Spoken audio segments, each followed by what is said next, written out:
Bueno, vamos a continuar. No sé si me escuchan todos. Sí, profe. Sí, profe. Genial. Entonces, nos quedamos aquí. Hablamos los distintos tipos de adaptación celular. Aquí teníamos una célula cúbica simple, o sea, no está estratificada, o sea, no tiene otro grupo celular arriba. Tenemos, por ejemplo, la atrofia. Vemos aquí, la atrofia es una disminución del tamaño celular. Aquí teníamos 4 células, aquí tenemos 4 todavía. Pero disminuye su tamaño, ¿verdad? Esto se da solamente en células maduras, ¿verdad? Que están todas desarrolladas. Este tipo de atrofia puede darse, por ejemplo, por inactividad, ¿verdad? Si yo, por ejemplo, anteriormente me iba al gimnasio y ahora no me voy más, ¿qué va a pasar? Esas células van a disminuir su tamaño. O en su defecto, si yo era de una contextura delgada y posteriormente empecé a ir al gimnasio, empecé a entrenar, ¿qué pasa? Las células musculares van a ver en igual número, pero ¿qué va a pasar? ¿Qué pasa?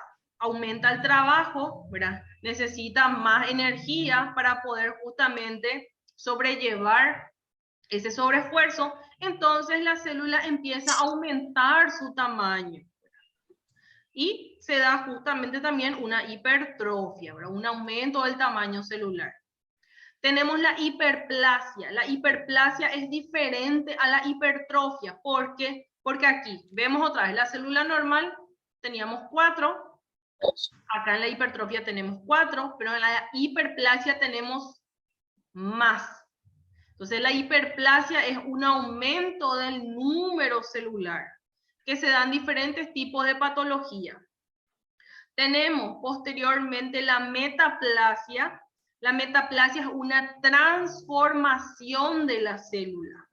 O sea, yo tengo vamos a suponer la misma cantidad, pero este tejido se transforma. Esto puede darse por causas hormonales, como por ejemplo el canal vaginal en el proceso del parto. ¿Por qué? Porque las células normalmente son planas en esa zona, ¿verdad? Y posteriormente se transforman en un tipo cúbico con cilios para poder producir moco para ayudar justamente en la salida o deslizamiento del feto, así como también permitir con esa secreción evitar el ingreso de agentes patógenos, digo bien, hacia adentro del útero. Y posteriormente tenemos la displasia. La displasia es prácticamente un crecimiento celular en el cual no hay una conformación estructural de la misma. O sea, las células crecen indiferenciadas, o sea, no tienen la misma conformación que la célula original, pero tampoco no se hallan de manera ordenada. Prácticamente tenemos una disfunción ahí en cuanto a tamaño y ubicación. Y posteriormente viene la neoplasia. La neoplasia es similar a la displasia en el sentido que tenemos una proliferación, pero en este caso la neoplasia es una proliferación indiscriminada de células anormales, ¿verdad? Que no tienen la misma conformación ni estructura y llegan a infiltrarse hacia la membrana basal. Tenemos, por ejemplo, aquí el trastorno del crecimiento, ¿verdad? El trastorno del crecimiento puede darse, no me refiero solamente en cuanto al tamaño, chicos, sino que me refiero a los diferentes tejidos. Recuérdense que tejidos hay varios, ¿verdad? Tenemos tejido conjuntivo, tejido conectivo, ¿verdad? Entre otros, ¿verdad? Entonces aquí me refiero a eso. Aquí, por ejemplo, tenemos una aplasia cutis o prácticamente una ausencia de lo que sería la epidermis y la dermis, ¿verdad? No se desarrolló, o sea, en este caso el becerrito nació con esa patología. No se desarrolló de manera normal en esta zona la dermis y la epidermis. Tenemos también la hipoplasia cerebelosa, ¿verdad? En esta zona tendría que estar el cerebelo, ¿verdad? Como ven, hay un vestigio de cerebelo, ¿verdad? Bastante pequeñito. Aparte que los hemisferios cerebrales están bastante separados. Entonces, esto también influye en cuanto a trastornos nerviosos en los pacientes, como ser la ataxia, entre otros. Tenemos también la amelia, ¿verdad? Que es prácticamente la falta de algún miembro, ya sea el anterior o el posterior de lo que serían los animales, y en el caso de las personas, obviamente miembros superiores e inferiores, que esto también el paciente nace así. Y tenemos algo súper importante que a mí me encanta, que serían los pilares de la inflamación. ¿Por qué? Porque hablamos mucho de inflamación también en las clases posteriores. La inflamación es el mecanismo principal del organismo de responder frente a un agente lesivo. Por ejemplo, te golpeas, ¿qué pasa? Se desarrolla la inflamación. Te entra una espina, se desarrolla un proceso inflamatorio. La misma cosa, si es que es un agente viral, un agente bacteriano, desarrolla un proceso de inflamación a nivel interno o a nivel celular. Y la inflamación tiene pilares. Los pilares son 5. Primeramente tenemos calor. Supongamos, me golpeo la mano.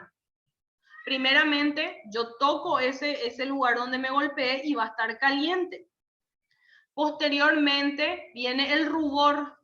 Una vez que está caliente, empiezo a mirar y se estaba volviendo rojo. A eso se denomina rubor. Después, ¿qué pasa? Una vez que está caliente, está rojo, pasa el tiempito, viene la tumefacción o prácticamente aumenta de tamaño. Estoy empezando con un edema local, ¿verdad? Empieza a inflamarse. Posteriormente, siento calor, está rojo, está hinchado, ahí ya me empieza a doler, viene el dolor. Y posteriormente, si me duele, ¿qué pasa? No muevo, no toco, dejo así como está, por lo tanto viene la pérdida de la función. No se olviden los 5 pilares de la inflamación: calor, rubor, tumefacción, dolor y pérdida de la función. Es algo súper importante, los cuales prácticamente van a utilizar bastante con sus materias. Posteriormente tenemos los trastornos circulatorios. Trastornos circulatorios hay varios. Recuérdense que la circulación no se refiere solamente a lo que sería la sangre. También hablamos de justamente la linfa, y también tenemos líquido a nivel intersticial, a nivel celular o a nivel extracelular. Todo eso es lo que respecta a los trastornos circulatorios. En la imagen de la izquierda, esta que ven aquí, podemos ver unas lesiones como moretones, ¿verdad? No se confundan con esto negro que está acá. Eso es simplemente acúmulo de melanina, ¿verdad? Que suelen tener algunas razas, es una pigmentación nada más. Pero esto que ven aquí es diferente. Esto se denomina petequias cuando son así pequeñitas, y equimosis cuando tenemos ya una zona más grande y coloreada. Que son zonas de microhemorragias capilares que se dan. Pueden verse por diferentes causas, ¿verdad? Lo más común que hay ahora, los que ya trabajan en clínicas van a saber, serían los producidos por hemoparásitos, o sea, Babesia, Ehrlichia, Anaplasma. ¿Qué hacen estas riquecias? Prácticamente ingresan justamente a nivel celular y producen un crecimiento del mismo hasta que revienta la célula, dejando esas zonas de pequeñas hemorragias, que generalmente yo le realizo un estudio hematológico a mi paciente y voy a poder encontrar alteraciones tanto en serie roja, hematocrito, hemoglobina y plaquetas. Pero también yo puedo ver esta patología en el caso de pacientes que consumieron warfarínicos o veneno para ratas. Entonces, acá yo puedo ver una alteración a nivel circulatorio, ¿verdad? Yo tengo un trastorno, ¿por qué? Porque estoy viendo que se desarrollan zonas de hemorragias.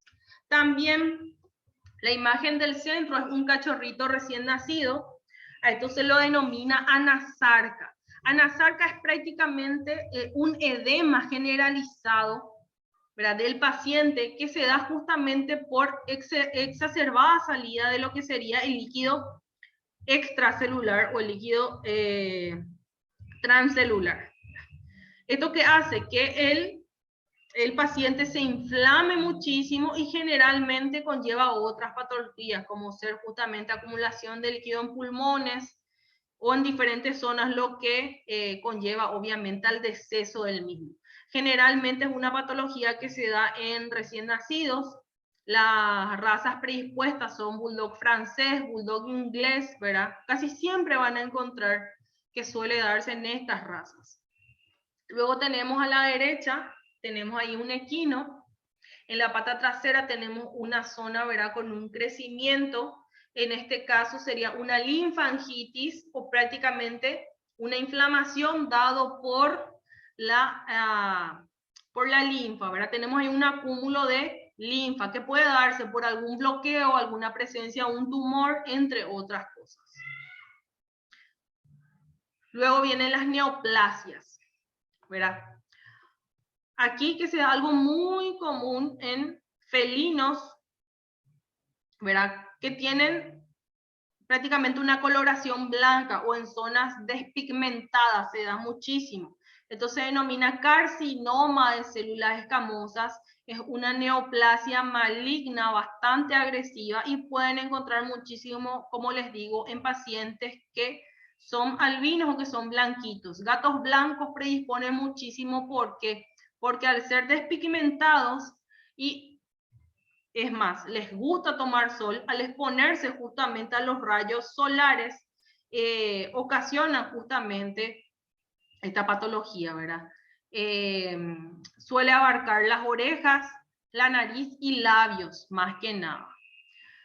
Después tenemos, por ejemplo, aquí un melanoma y aquí tenemos un TBT, tumor venéreo transmisible o tumor de Sticker, ¿verdad?, que es bastante común. Es una tumoración venérea. ¿Qué me refiero con eso? Que se transmite a través, obviamente, del contacto sexual, pero no se olviden que no necesariamente tiene que haber justamente copulación para poder adquirir esta patología. Si es que yo tengo en una casa un paciente que tiene TBT y tengo otro perro, el cual le lame esa zona o le olfatea, también estas células pueden florecer o procrearse a nivel nasal, adentro de las fosas nasales o adentro de la boca también, y está también el tumor venéreo transmisible cutáneo, que es ya bastante difícil de tratar. Y aquí tenemos un melanoma. Ustedes ven esta tumoración y pueden decir, Dios mío, qué grande, qué feo, seguro que es maligno, pero tiene tratamiento. El tratamiento se realiza principalmente con vincristina, pero también hay otros tipos de quimioterápicos como la lomustina, entre otros, ¿verdad? Y aquí tenemos un melanoma. Es bastante pequeñito, pero el melanoma es un tumor maligno bastante agresivo, así que no necesariamente una masa que vean, por más pequeñita que sea, significa que no es nada, o por más grande que sea, significa que es algo muy feo. Por eso siempre hay que valerse de la inspección y los estudios complementarios. Se puede hacer justamente citología de estas muestras. Se puede hacer por impronta o agarrar un portaobjetos y hacer presión sobre la lesión, teñir y ver las células, o en su defecto hacer punción con aguja fina. O sea, si la masa es bastante consistente, puedo agarrar con una mano y con la aguja, ¿verdad?, voy haciendo ligeros movimientos y eso yo puedo llevar a observarlo en el microscopio, ¿verdad? Todo depende de la naturaleza del tumor. Hay diferentes tipos de estudios que también vamos a ir hablando. Luego tenemos la patología especial, dice que es el estudio de las respuestas y de las alteraciones a nivel de sistemas orgánicos. Teníamos la general, ¿verdad?, que me hablaba justamente de ciertas cosas que pueden darse en diferentes enfermedades, por eso la denominación de general. Y en este caso, en la patología especial, ya estudiamos ciertas enfermedades específicas, como ser, por ejemplo, diabetes, entre otros. En forma práctica, dice, la anatomía patológica puede ser estudiada mediante necropsia e histopatología. Lo que yo pongo en mayúscula y subrayado significa que es bastante importante, así que a releer, ¿sí? Entonces, la anatomía patológica yo puedo estudiar mediante la necropsia y mediante la histopatología. ¿A qué me refiero con necropsia? Es el examen metódico y sistemático de los diferentes tejidos, órganos y sistemas de un animal muerto, a fin de ¿qué? De identificar y determinar las alteraciones estructurales morfológicas macroscópicamente visibles, con el objeto de relacionarlas con los posibles agentes causales. La necropsia, entonces, es un examen o una inspección que tiene una forma de realizarse, o sea, tiene un método. O sea, no es que yo se me antoja abrirle en cualquier lado, ¿verdad? No, ahora quiero abrirle de la pata derecha. No, ahora quiero abrir de la parte abdominal. No, tiene una forma en la cual se debe realizar, ¿verdad? Que esto también vamos a dar en las clases posteriores. ¿Para qué yo quiero hacer esto? Para poder identificar alteraciones a nivel estructural, o sea, yo puedo ver el cambio. Si yo sé por anatomía, ¿verdad?, que normalmente en mi hígado está en tal parte o tiene tal conformación, y si yo abro y veo que no es así, puedo identificar, esto es anormal. Entonces, lo que yo veo a simple vista, que yo puedo evaluar coloración, ubicación, olor, consistencia, ¿verdad? Diferentes cosas. Entonces, la necropsia se realiza en un animal muerto, se realiza de manera metódica, tiene una forma estructurada en la cual se debe realizar, y ¿qué yo voy a hacer o cuál es su objetivo? Identificar las anormalidades a nivel estructural y de manera macroscópica. Macro viene de grande, o sea, lo que yo veo a simple vista. ¿Para qué esto? Para poder relacionarlo con tal o cual patología. Y la histopatología, dice, las muestras tisulares o de tejido obtenidas durante la necropsia o por medio de biopsia en animales vivos son examinados por medio de microscopio para definir los cambios estructurales microscópicos y su relación con las posibles causas. Cuando hablábamos entonces de necropsia, yo trato de identificar alteraciones macroscópicas. Cuando hablo de histotejido, estoy hablando justamente de alteraciones microscópicas, algo que yo no voy a ver a simple vista. Entonces, si yo veo, aquí tenemos un ejemplo, ¿verdad? Un perrito que tiene una masa a nivel del maxilar inferior, específicamente a nivel del macetero. Es bastante grande, consistente, ¿verdad? Y tiene una ulceración.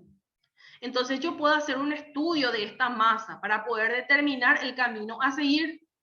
En algunos casos se puede hacer directamente una aspiración con aguja fina, o sea, agarro una agujita y meto y hago pequeños movimientos para poder abarcar, digamos, una muestra representativa de esta masa. Y puedo llevarlo a estudiar en el microscopio.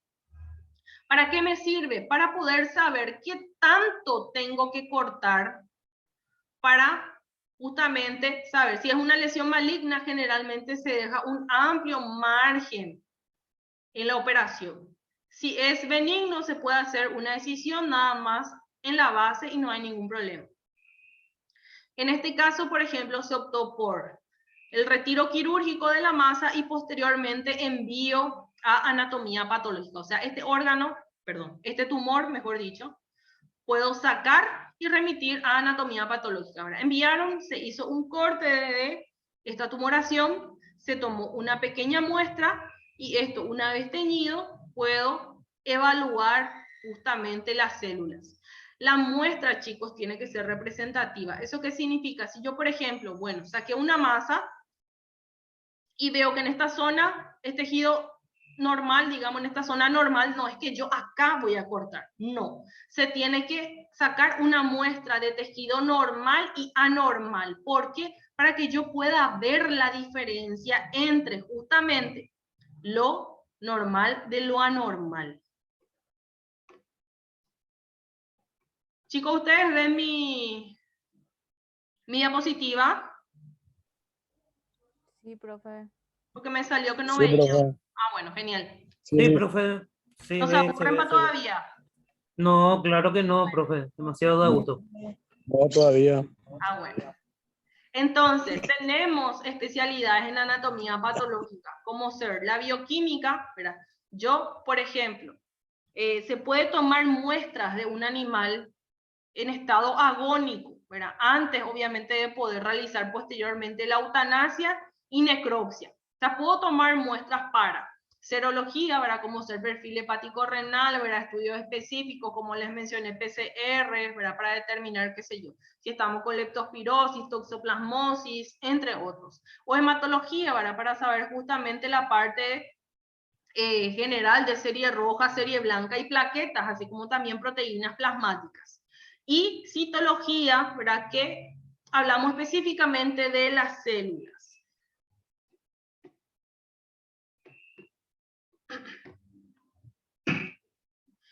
Luego tenemos la patología experimental. Me dice que es el estudio detallado de diferentes entidades patológicas. Se realiza una exposición o inoculación experimental al organismo a determinados agentes específicos. ¿Cómo lo dice su nombre? Patología experimental. O sea, yo voy a experimentar cuáles son justamente, o cuál es el desenlace, mejor dicho, de lo que me ocasiona tal o cual agente injuriante. ¿Qué yo voy a evaluar cuando realizo esto? Tiempo e intensidad de exposición. O sea, si yo a este ratoncito le inoculo, por ejemplo, vamos a decir, un Clostridium tetani, ¿cuánto tiempo tarda en desarrollar los síntomas? Efecto patogénico. Digamos que anormalidades puedo evaluar yo en ese paciente. Tiempo de incubación. ¿Cuánto tiempo tarda desde que se expuso al agente injuriante hasta que se desarrollaron los síntomas? Morbilidad y mortalidad no es lo mismo. Morbilidad es la capacidad para poder evidenciar ciertos signos o que muestre, digamos, síntomas. Y la mortalidad, que obviamente, como le dice su nombre, ¿verdad? Las muertes que ocasiona. Aparte de eso, también puedo ver las lesiones y las alteraciones que me puede desempeñar tal o cual agente injuriante. O sea, yo en este caso voy a experimentar y describir lo que me ocasiona tal o cual agente lesivo en el organismo. Y tenemos la terminología utilizada en patología. Primeramente tenemos salud, que esto ya dimos en el colegio, ahora podemos denominar como el estado de bienestar armónico del organismo, tanto con el medio interno como con el externo, en donde todos los sistemas orgánicos cumplen sus funciones normales, como ser el metabolismo, la movilidad, la división de las células, la reproducción, la sensibilidad en el caso de las personas, también los animales, obviamente, y la actividad psíquica. Luego tenemos la enfermedad, que es lo opuesto a la salud. No me pongan casi en el examen. Si les pongo definir enfermedad, no me pongan lo opuesto a la salud. Me tiene que, obviamente, alargar un poquitito eso. Me dice que está caracterizado por alteración de la armonía del organismo con su medio externo o interno y se traducen por alteración de las funciones vitales y posibles modificaciones anormales en los diferentes tejidos u órganos. Salud, entonces, es tener justamente un bienestar general, tanto físico, psíquico, metabolismo, entre otros, ¿verdad? Tanto el medio interno como el externo. Enfermedad, lo contrario, es una alteración de esa armonía del medio interno y externo y puedo evidenciar ciertas alteraciones, ¿verdad? Ya sea a nivel estructural o a nivel funcional. Signo es toda manifestación de enfermedad perceptible por el médico a través de la exploración clínica. Por ejemplo, claudicación, vómito, diarrea, etc. Ustedes, cuando van a evaluar un paciente, lo que ustedes van a evaluar van a ser los signos. Ustedes no ven síntomas. Ustedes pueden evidenciar los signos. ¿Por qué? Porque tu paciente no te habla. Es prácticamente lo que yo estoy viendo en ese momento con la inspección. Decía el ejemplo, claudicación, vómito, diarrea. ¿Qué es el síntoma? Es la manifestación de la enfermedad que es perceptible, pero por el paciente. Entonces, yo lo que encuentro al hacer la inspección de mi paciente no puedo decir que es un síntoma. ¿Por qué? Porque no me está diciendo, ¿sabes qué? Me duele la pata ahora. Pero sino lo que yo veo es un signo. Por ejemplo, síntoma, dice, cefalea, mareo. ¿Cómo yo sé que mi paciente está con cefalea, por ejemplo, o dolor de cabeza o con mareo? ¿Por qué? Porque veo, por ejemplo, una ataxia, ¿verdad? O como que le veo que se tambalea. Ese paciente no me dice, ¿sabes qué? Me estoy mareando, ¿sabes qué? Estoy mareado. Pero yo veo ataxia, yo veo que el paciente se está tambaleando. Entonces, yo evidencio el signo, que es denominado ataxia, y yo sé que su síntoma puede ser el mareo. Obviamente puede ser por otro tipo de cuestiones, ¿verdad? Pero a eso quiero llegar, ¿verdad? Que lo que yo evalúo son los signos, no son los síntomas. Luego tenemos el síndrome, que es un conjunto de signos y síntomas comunes a un grupo de enfermedades, pero insuficientes para poder establecer un diagnóstico etiológico. O sea, son prácticamente signos y síntomas que yo puedo ver y decir, ¿verdad? Es tal patología, porque son similares, ¿verdad? Pero obviamente eso no es suficiente para poder decir que es un diagnóstico definitivo, ¿verdad? Un diagnóstico etiológico o establecer específicamente la causa del mismo. Por ejemplo, ¿verdad? Aquí tenemos, ¿verdad? Puente nasal bajo, dice, cabeza pequeña, ¿verdad? Surco nasolabial liso, ¿verdad? Labio superior delgado, nariz corta, perfil medio facial plano, ¿verdad? Mandíbula subdesarrollada, ¿verdad? Son prácticamente un conjunto de signos y síntomas que me pueden dar lugar a poder caracterizar una patología. O el más sencillo, por ejemplo, las personas con síndrome de Down, ¿verdad? Que tienen prácticamente unas características anatómicas bastante características. Entonces, podríamos decir que la conjunción de todo eso sería justamente el síndrome. Luego tenemos los agentes patógenos, que son todos aquellos agentes injuriantes o lesivos, sean vivos o inanimados, que pueden provocar o desencadenar un estado morboso. Morboso no me refiero a otra cosa, me refiero a morbilidad, o patológico caracterizado por las alteraciones estructurales y funcionales del o de los sistemas orgánicos, inclusive puede ocasionar la muerte del animal. El agente patógeno, entonces, como les mencioné anteriormente, puede ser algo inanimado o algo animado. Puede ser virus, bacterias, hongos, esporas, ¿verdad? O puede ser también cualquier objeto. Puede ser un cuchillo, un martillo, entre otras cosas. Luego tenemos la infección, que dice, implica la penetración de un microorganismo patógeno. Microorganismo patógeno en el huésped susceptible y su multiplicación o proliferación en el mismo, pudiendo ocasionar alteraciones patológicas locales a distancia y sistémicas secundarios a la infección. O sea, cuando me refiero a infección, yo no me refiero solamente a tener contacto con un virus o con una bacteria, sino que la infección se da por la penetración de un microorganismo. Este tiene que ser patógeno, tiene que ingresar en un organismo que sea susceptible o que predisponga a enfermarse, se tiene que proliferar, y una vez proliferado tiene que ocasionar alteraciones.